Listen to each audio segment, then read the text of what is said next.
ಇಡೀ ದೇಶದ ಅಸ್ಮಿತೆಯ ಭಾಗವಾಗಿರ್ತಕ್ಕಂಥ, ಪ್ರಜ್ಞೆಯ ಭಾಗವಾಗಿರ್ತಕ್ಕಂಥ ರಾಮ ಮಂದಿರದ ಹಣ ಲೂಟಿ, ಅದು ಯಾರೋ ಹೊರಗಿನ ಕಳ್ಳರು ಬಂದು ಲೂಟಿ ಮಾಡಿದ್ದಲ್ಲ.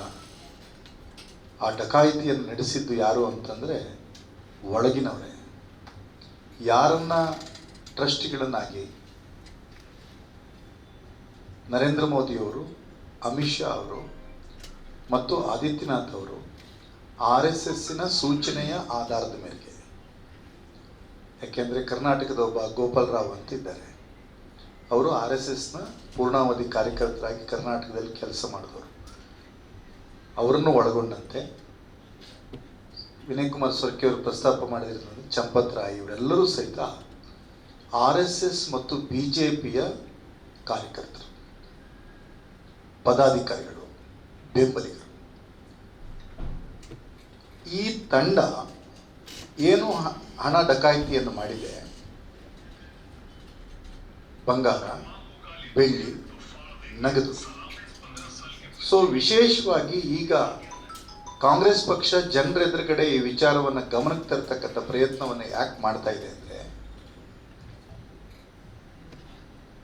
1989ನೇ ಇಸ್ವಿಯಿಂದ BJPಗೆ ಮತ್ತು RSSಗೆ ರಾಮಧ್ಯಾನ ಪ್ರಾರಂಭ ಆಗಿದೆ. 1989ನೇ ಇಸ್ವಿ. ಅದಕ್ಕಿಂತ ಪೂರ್ವದಲ್ಲಿ ಈ ದೇಶದಲ್ಲಿ ಭಾರಿ ದೊಡ್ಡ ರಾಮಭಕ್ತಿಯ ಒಂದು ಪರಂಪರೆ ಇತ್ತು. ಆಗೆಲ್ಲ ರಾಮಭಕ್ತಿಯ ಜಪ ನಮ್ಮದು ಏನು ಅಂತಂದರೆ, ಭಜನೆ ಏನು ಅಂದರೆ ಶ್ರೀರಾಮ ಜಯರಾಮ ಜಯ ಜಯ ರಾಮ. ಇವರು ಅದನ್ನು ಘೋಷಣೆಯನ್ನು ತಂದರು. ಜೈ ಶ್ರೀರಾಮ್ ಎನ್ನುವ ಘೋಷಣೆಯ ಜೊತೆಗೆ 89ನೇ ಇಸ್ವಿಯಿಂದ ಇವರಿಗೆ ರಾಮನ ನೆನಪಾಯಿತು. 89ನೇ ಇಸ್ವಿಯ ರಾಮನ ನೆನಪಾದಾಗಲೆಲ್ಲ ಎಲ್ಲ ರಾಜಕೀಯ ಪಕ್ಷಗಳು, ಈ ದೇಶದ ಎಲ್ಲ ರಾಜಕೀಯ ಪಕ್ಷಗಳು, ಕಾಂಗ್ರೆಸ್ಸನ್ನು ಸೇರಿಕೊಂಡಂತೆ ಹೇಳ್ತಾ ಇದ್ದದ್ದೇನು ಅಂದರೆ, ವಿವಾದ ನ್ಯಾಯಾಲಯದಲ್ಲಿದೆ, ನ್ಯಾಯಾಲಯದ ಅಂತಿಮ ತೀರ್ಪಿನ ನಂತರ ನ್ಯಾಯಾಲಯದ ತೀರ್ಪಿಗೆ ಒಳಪಟ್ಟು ಈ ಸಮಸ್ಯೆಯನ್ನು ಇತ್ಯರ್ಥಪಡಿಸಿಕೊಳ್ಳೋಣ ಅಂತ. ಯಾರು ಈ ವಿಚಾರವನ್ನು ಬಿಟ್ಟು ಬೇರೆ ಏನೂ ಮಾತಾಡಿಲ್ಲ ಯಾರು. ಆದರೆ ಎಲ್ಲ ರಾಜಕೀಯ ಪಕ್ಷಗಳನ್ನೂ ಸಹಿತ, ಅವರ ಮಿತ್ರ ಪಕ್ಷಗಳ ಕೆಲವನ್ನು ಹೊರತುಪಡಿಸಿ ಎಲ್ಲ ರಾಜಕೀಯ ಪಕ್ಷಗಳನ್ನು ಭಾರಿ ದೊಡ್ಡ ಮಟ್ಟದ ರಾಮನ ವಿರೋಧಿಗಳು ಎನ್ನುವ ರೀತಿಯ ಬಿಂಬಿಸುವ ಪ್ರಯತ್ನವನ್ನು ಮಾಡಿ, ಒಂದು ರಾಜಕೀಯ ಪಕ್ಷದ ಸಿಂಬಲನ್ನು, BJPಯವರ ಕಮಲದ ಗುರುತನ್ನು ಅಡ್ವಾಣಿಯವರ ರಥಯಾತ್ರೆಯ ಎರಡೂ ದಿಕ್ಕಿನಲ್ಲಿ ಹಾಕಿ, RSSನ ಧ್ವಜವನ್ನು ಮತ್ತು BJP ಧ್ವಜವನ್ನು ಒಟ್ಟಿಗೆ ಕಟ್ಟಿ ಮೆರವಣಿಗೆಯನ್ನು ಮಾಡಿ, ಸೋಮನಾಥ್ ಸೆ ಅಯೋಧ್ಯೆ ತಕ್. ಸೋಮನಾಥ ಮಂದಿರದ ಪುನರ್ನಿರ್ಮಾಣ ಆದಾಗ ಅದನ್ನು ಉದ್ಘಾಟನೆ ಮಾಡಿದ್ದು ಆಗಿನ ರಾಷ್ಟ್ರಪತಿಗಳಾದಂಥ ಶ್ರೀ ಬಾಬು ರಾಜೇಂದ್ರ ಪ್ರಸಾದ್ ಅವರು.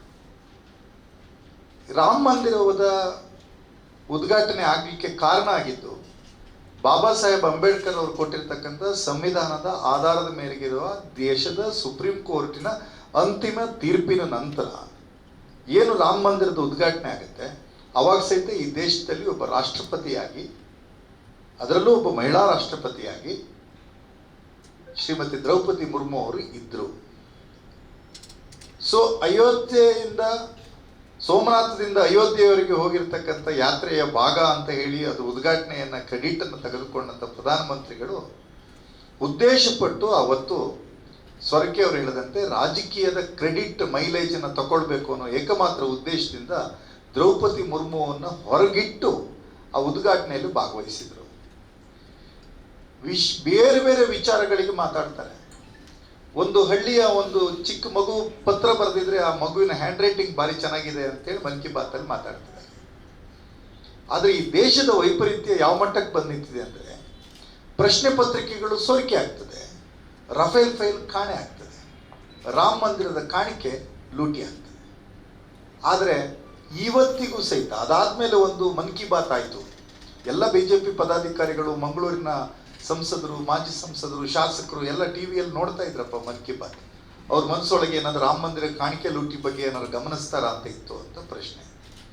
ಆದರೆ ಈ ಬಗ್ಗೆ ಒಂದೇ ಒಂದು ಚಕಾರವನ್ನು ಎತ್ತದ ಇರುವ ಇವರು ಚಂಪತ್ರಾಯಿಂದ ಸಾಕ್ಷಾತ್ ಭಗವಂತ ಎಂದು ಹೊಗಳಿಸಿಕೊಂಡಂಥ ನಮ್ಮ ದೇಶದ ಪ್ರಧಾನಮಂತ್ರಿಗಳಿಗೆ ಅವರ ದಿವ್ಯ ದೃಷ್ಟಿಗೆ ರಾಮ ಮಂದಿರದ ಕಾಣಿಕೆಯ ಲೂಟಿ, ಅದರಲ್ಲೂ ಸುಮಾರು ಹತ್ತಿರ 2,000 ಕೋಟಿಯವರೆಗೆ ಲೂಟಿ ಆಗ್ತಿದೆ ಆಗಿದೆ ಅಂತ ಹೇಳಿ ಅವ್ರದ್ದೇ ಸಂಸ್ಥೆಯ ಪದಾಧಿಕಾರಿಗಳು ಹೇಳುವ ಮಟ್ಟದಲ್ಲಿ ಇವತ್ತು ಲೂಟಿ ಆಗ್ತಾ ಇರೋ ಹೊತ್ತಿನಲ್ಲಿ ಈವರೆಗೂ ಮಾತನ್ನ ಆಡ್ತಾ ಇಲ್ಲ ಅಂತಂದ್ರೆ ಈ ಲೂಟಿಗೂ ಅವರಿಗೂ ಪ್ರಧಾನಮಂತ್ರಿಗಳ ಕಚೇರಿಗೂ ನೇರವಾದ ಸಂಬಂಧ ಇದೆ ಅನ್ನುವಂಥದ್ದು ನಮಗೆ ಮೇಲ್ನೋಟಕ್ಕೆ ಅರ್ಥ ಆಗ್ತಾ ಇದೆ.